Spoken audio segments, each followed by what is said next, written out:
पंतप्रधान नरेंद्र मोदी यांनी देशाला लखपती दीदी ही योजना दिली आहे। सोलापूर महानगरपालिकेवर भारतीय जनता पार्टीची सत्ता आल्यानंतर सोलापूर शहरातील लाडक्या बहिणींना लखपती दीदी देखील बनवण्यात येणार आहे, असे मुख्यमंत्री देवेंद्र फडणवीस यांनी शनिवारी झालेल्या विजय संकल्प सभेत सांगितले। मुख्यमंत्री देवेंद्र फडणवीस म्हणाले, जोपर्यंत देवाभाऊ मुख्यमंत्री आहे तोपर्यंत लाडकी बहीण योजना बंद होणार नाही। लाडक्या बहिणींनी काळजी करू नये। महाराष्ट्रातील भगिनींसाठी सुरू करण्यात आलेली लाडकी बहीण योजना काही दिवसांनी बंद होईल असे विरोधकांकडून खोटे सांगण्यात येत होते, परंतु या आरोपात कोणतेही तथ्य नाही। याउलट महाराष्ट्रातील लाडक्या बहिणींना आता लखपती दीदी करण्याचे काम वेगाने सुरू आहे।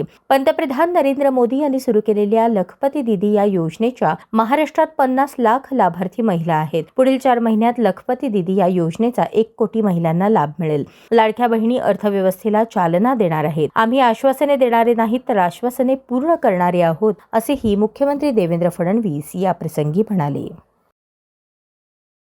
लगेच काही लोक म्हणायला लागले, आता भाजपवाल्यांना इतक्या जागा मिळाल्या, आता यांना कोणाची आवश्यकता नाही, त्यामुळे पहिलं काम हे करतील, लाडकी बहीण योजना बंद करतील।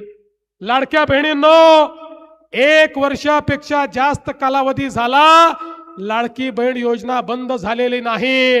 आणि तुम्हाला मी सांगतो, जोपर्यंत तुमचा देवाभाऊ मुख्यमंत्री आहे तोपर्यंत लाडकी बहीण योजना ही कधीच बंद होणार नाही।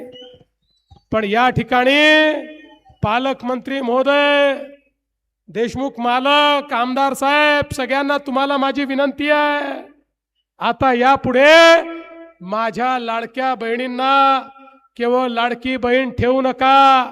या लाडक्या बहिणीच्या भरोशावर पुन्हा एकदा तुम्हाला विजय मिळणार आहे आणि विजय मिळाल्यानंतर माझ्या लाडक्या बहिणींना लखपती दीदी करा, लखपती दीदी।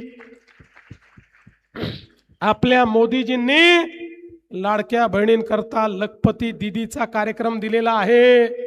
महाराष्ट्रामध्ये 50 लाख लाडक्या बहिणींना ऑलरेडी आम्ही लखपती दीदी केलाय। पुढच्या 4 महिन्यात हा आकडा 1 कोटीपर्यंत जाणार आहे।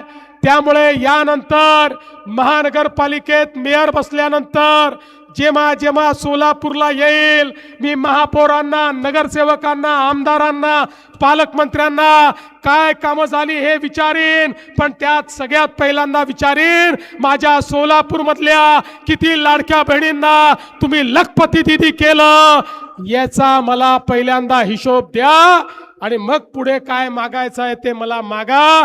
कारण या माझ्या लाडक्या बहिणी पुढच्या काळामध्ये अर्थव्यवस्थेला चालना देणार आहेत।